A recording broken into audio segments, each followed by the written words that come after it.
penduduk yang ada di Sediro Prajan mungkin 50% keturunan Tionghoa, 50% orang Jawa, namun tidak pernah ada gesekan apapun.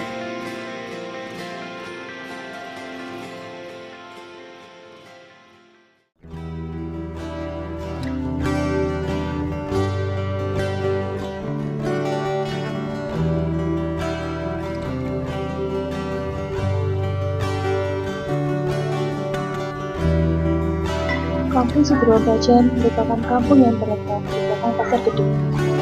Kampung yang dijuluki sebagai kampung multi-etnis ini timbul karena adanya pernikahan campuran antara etnis Tionghoa dan etnis Jawa. Meskipun adanya pernikahan campuran di kampung Sediro Prajan ini, warga masyarakat Sediro Prajan ini hidup dengan rukun dan dengan damai. Warga masyarakat hidup berdampingan dengan saling menghormati satu sama lain, sehingga tidak menimbulkan pertikaian atau perkelahian antar warga.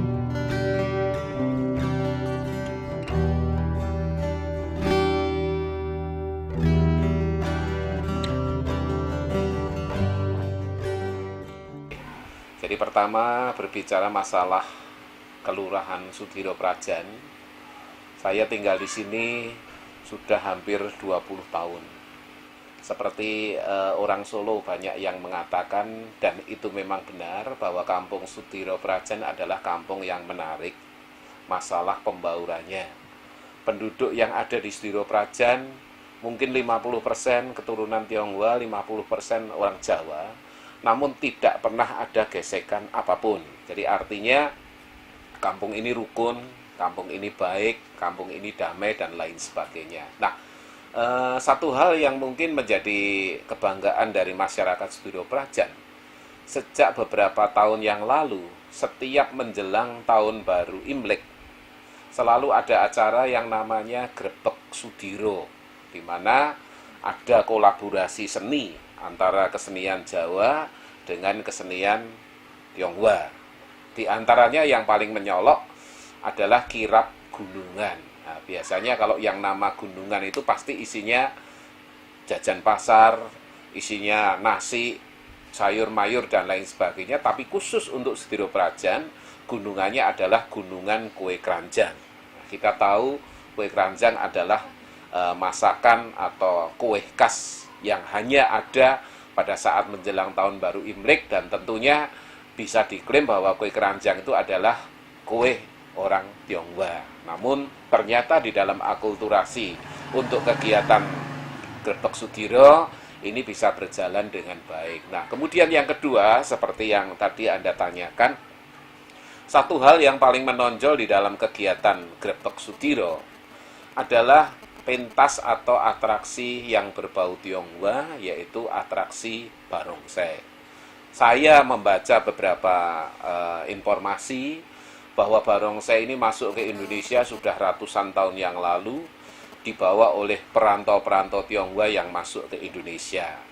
Sejarah barongsai itu sendiri, menurut beberapa buku yang saya baca, adalah sebuah tradisi yang dimainkan atau yang selalu dilaksanakan oleh masyarakat. Jadi zaman dulu masyarakat negeri Cina mayoritas adalah petani. Nah, ketika musim dingin tiba, mereka tidak melakukan aktivitas di luar, semuanya berada di rumah. Ketika menjelang tahun baru Imlek, di mana musim semi mulai akan muncul, selalu ada seekor monster. Karena keluarnya hanya setahun sekali, monster ini disebut Nien. Nien itu artinya tahun.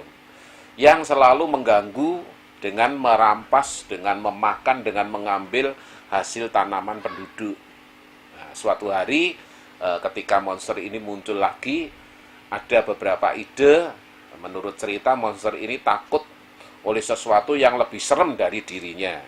Takut oleh suara yang bising. Maka penduduk kemudian sepakat membuat sebuah topeng, yaitu yang berbentuk topeng samsu atau samsi, yaitu seekor kodok raksasa yang punya tanduk satu. Topeng itu dibuat, kemudian diiringi dengan gamelan atau musik ala kadarnya seperti panci yang ditabuh, wajan yang ditabuh, topeng itu dimainkan di depan sang monster. Dan ternyata benar, monster itu takut.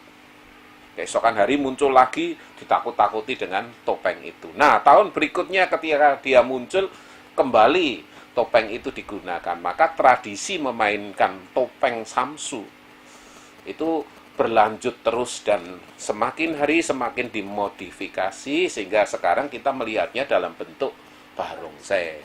Seharusnya barongsai itu istilah yang benar adalah Samsu.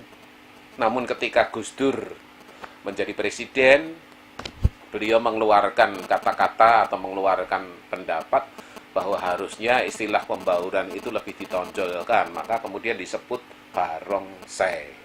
Dalam bahasa Jawa, barong itu artinya singa, sai itu bahasa Hokian artinya juga singa. Jadi barongsai adalah kesenian yang memperlihatkan binatang singa. Namun singa yang dimaksud di sini adalah singa tunggangan dewa-dewa yang muncul ke bumi pada saat tertentu, khususnya hari Imlek, sehingga dipercaya kehadiran singa ini akan membawa berkah bagi manusia.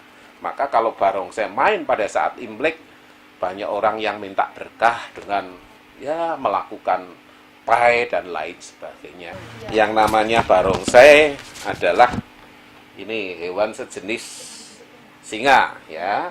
Ini salah satu perkumpulan yang ada di Kota Solo.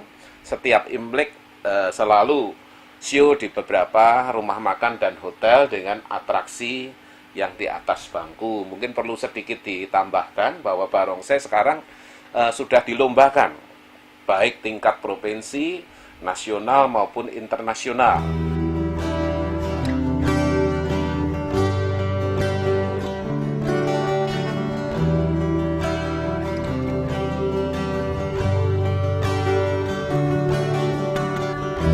Keragaman etnis yang ada di kampus Sudrabajan ini memacu tumbuhnya pertunjukan barongsai. Barongsai di Sudrabajan ini diberi nama barongsai macan putih. Barongsai ini sering mengikuti perlombaan-perlombaan. Barongsai yang seharusnya dimainkan oleh orang-orang biasa, tapi di kampus Sudrabajan ini telah dimainkan oleh anak-anak dan orang-orang dewasa yang bukan dari etnis Tionghoa, melainkan dari etnis Jawa.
Sudrabajan secara umum memang didominasi oleh kaum Tionghoa.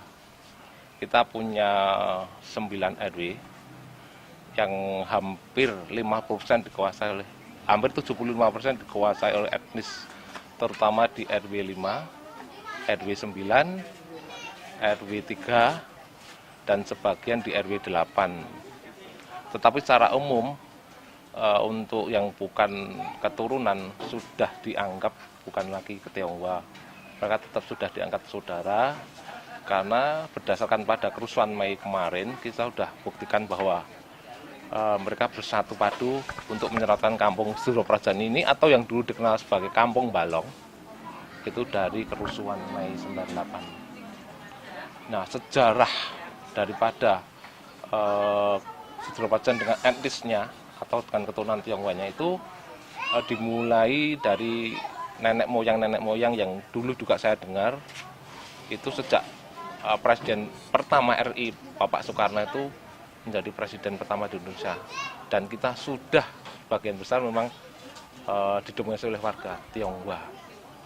Nah, kebanyakan mereka di Sudiro Prajan itu berdagang, terutama di daerah RW 9, di daerah Tandan RW 4, dan juga di daerah RW 5 dan RW 3, Parung Miri dan Limolasan. Itu sejarah daripada keturunan atau sejarah daripada budaya Jawa dan Cina kita.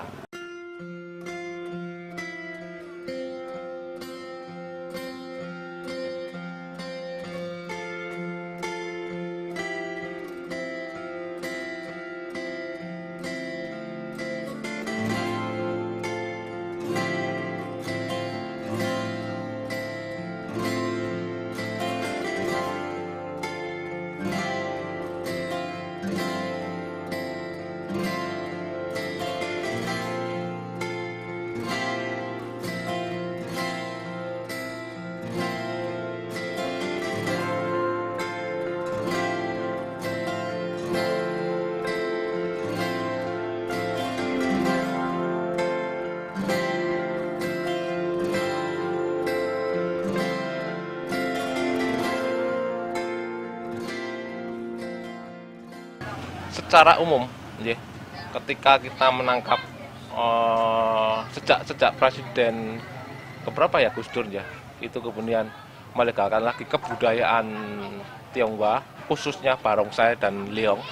Nah, sebelumnya pada zaman era Pak Harto kan sejarah liong dan barongsai dilarang. Ketika eranya Presiden Gus Dur, kemudian budaya Tionghoa, khususnya barongsai dihidupkan kembali, dan kita para warga yang bukan keturunan kemudian menangkap bahwa itu bisa dipelajari dan kemudian dihidupkan lagi. Nah, maka pada tahun 2008 dibentuklah suatu kepanitiaan yang mana dinamakan Gerbek Sudiro Prajan. Intinya kita berkolaborasi antara budaya Jawa dan budaya Cina itu dipadukan dalam sebuah wadah karnaval, yang mana kepanitiaannya juga beragam, ya, artinya ada yang dari etnis, juga dari yang orang Jawa, dan berbagai pendukungnya itu dari PMS juga. Ya. Sejarah itu diulang sampai tahun ke-7 2014 ininya. Tujuannya ya tetap yaitu menjunjung budaya Jawa dan Cina yang dikolaborasikan, yang bermaksud untuk mempersatukan khususnya etnis Jawa dan Tionghoa di Sudiro Prajan khususnya, dan di Indonesia pada umumnya. Karena kita tahu bahwa di Indonesia sudah tidak lagi namanya Tionghoa, mereka adalah warga negara Indonesia. Itu yang kita maksud pertama, itu tujuannya itu. Yang kedua itu untuk memupus, jadi timbang ya, kalau orang ngomong itu etnis Tionghoa, itu etnis Jawa, ada ketimpangan di situ. Tetapi dengan budaya yang kita angkat melalui sebuah acara karnaval Gerbek Sudiro itu, kita akan memupus sebuah perbedaan itu kita lebur dalam suatu budaya Gerbek Sudiro Prajan. Itu yang saya tahu, karena pada tahun 2008 saya sudah berkecimpung menjadi panitia di Gerbek itu sendiri. Selain adanya barongsai di kampung Sudiro Prajan, terdapat sebuah arak-arakan yang menyuguhkan berbagai kebudayaan yang ada. Bukan hanya kebudayaan Jawa, tapi berbagai kebudayaan yang ada yang ikut menampilkan. Nama acara tersebut adalah Gerbek Sudiro. Gerbek Sudiro merupakan sarana mempertunjukkan keragaman budaya yang ada di Indonesia. Kampung Sudiro Prajan yang memiliki akulturasi budaya kebudayaan yang berbeda ini dapat hidup dengan rukun dan saling menghormati satu dengan lain.